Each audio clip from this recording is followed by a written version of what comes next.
ये सारे इंग्रेडिएंट्स हैं।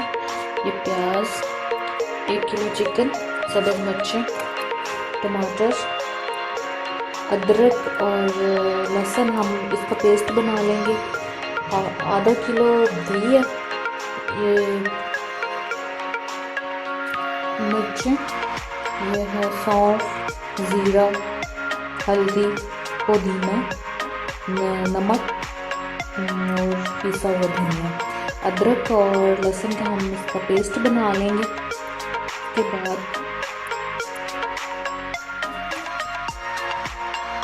ये ऑयल है, इसमें पहले हम लोग डालेंगे लहसुन।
ऐसा आहिस्ता आहिस्ता ये अपना ऑयल छोड़ है।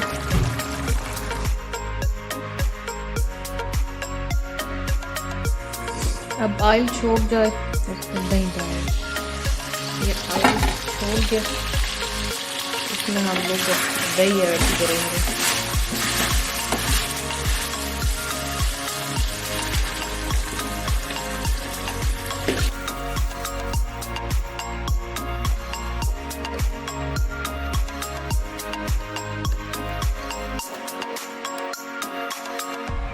अब 10 मिनट के लिए इसको फिर ढक देंगे। अब हमारा चिकन कढ़ाई बिल्कुल तैयार है। अब हम इसे डिश